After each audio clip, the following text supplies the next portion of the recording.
And we're back with even more. I meant to do that. We're back with more Idaho and Cybermancy. We've just come back from the New Eden mission, and we're going to go talk to Commander Romana. But first, we're going to empty our inventory just so we can move around a little bit faster in the HQ. There's no real point of carrying around, heavy armaments when you're just going to be messing around inside the HQ where there's no enemies, so... Unfortunately, it's actually asking us to carry at least one gun, so I'm just going to take the pistol. And you never know, we might want to accidentally shoot somebody. I mean, of course we would never shoot anyone. Oh, okay, so that door there, after you complete a mission in one of the main mission areas, a door opens in the HQ. You can go back to that mission later to do side missions, which can get you money, XP, you can find more research on them. Every time we come back, we're going to see a little thing that says, more doors have opened, and that means that you can go to more missions. So Romana says, what happened on our mission? And I say, well, the mentor took the cyberbrain, and he took a look at it. And I just scanned the information, sent it directly to him. I don't know what was in it. And he said, don't worry, we'll figure out what he found. We'll keep him busy. You don't concern yourself with that. And he says, we're going to be off to an ancient colony, and we're going to steal some data. And he says that the people at this colony stole some documents from a Jean spaceship, and we're supposed to get them back. And then when we're fit for duty, come back to him, he'll send us on the mission. Didn't just take the wrong hallway there. That door actually opens up later in the game.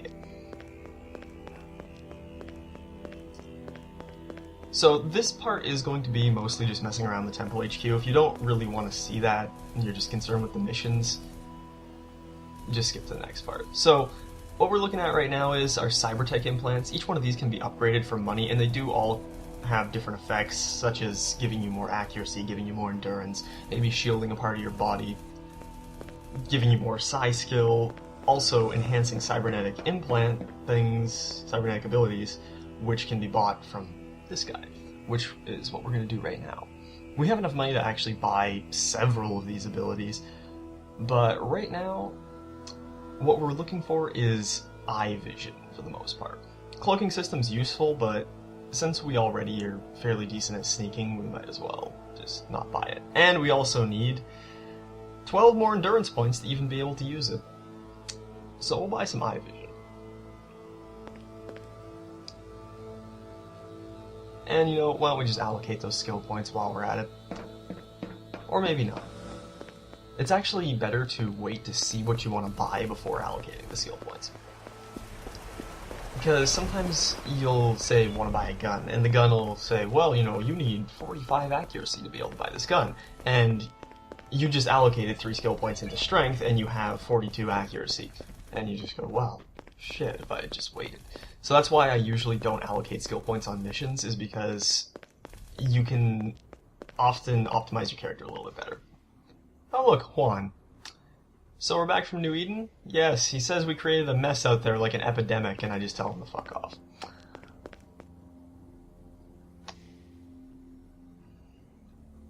So, guns. We still have a lot of money, so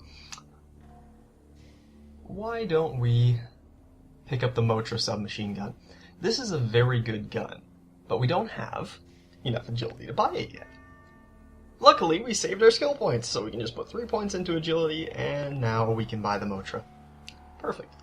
The Motra is actually silenced. It's got 2 levels of zoom. It's got like an iron sight and a level of zoom. Like a 30-round clip does decent damage. It's sort of like a middle-of-the-road submachine gun. But the best part is, of course, is that it's silenced, so enemies don't really hear it all that well. Other guns, you fire them in a room, and then suddenly guys from like halfway across the map, they'll be alerted or they'll come over. The Motra, much less so in that regard. Also looks cool. We also bought the BCTG, the smaller revolver, the 222. And we're going to buy one more cyber implant. I was thinking of the sound triangulator, but since we already have eye vision, it's a little bit redundant at this point, and you don't really need it till later.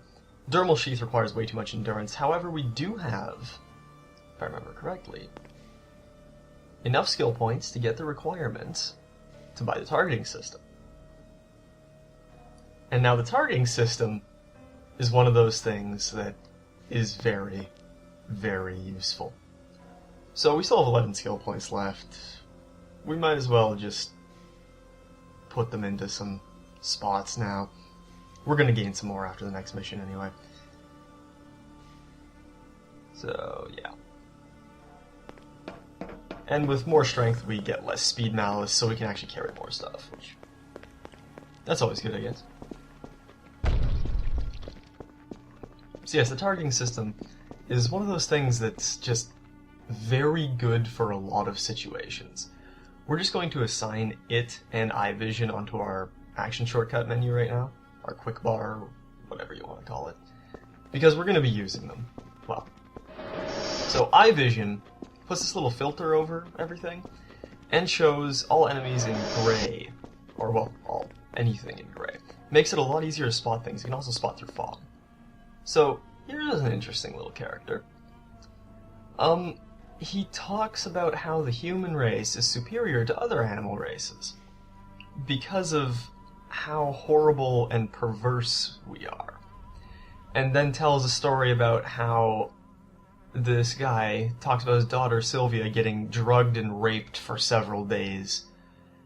And he says that the evolution of our perversions is beautiful. We are truly an admirable race.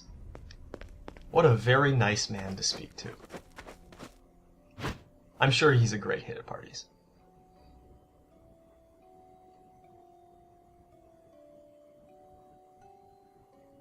So we're gonna equip the HS010 right now just to demonstrate the targeting system. So I'm gonna aim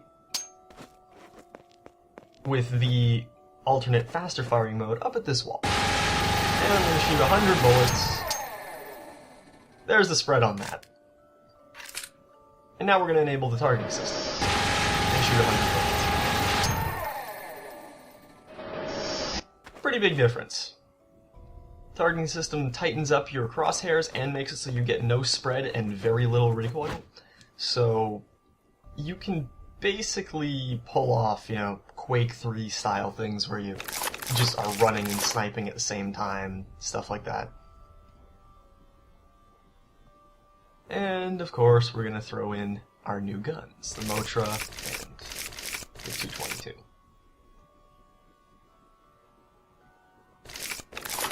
Yeah, GCTG 222.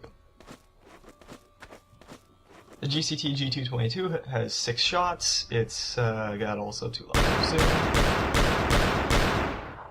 It's fairly powerful. Decent sidearm.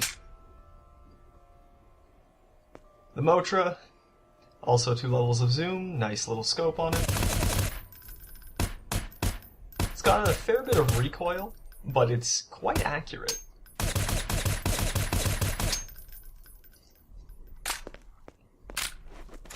So, it's a very good anti-human target gun. Not so much for the Metastromonic Force, though.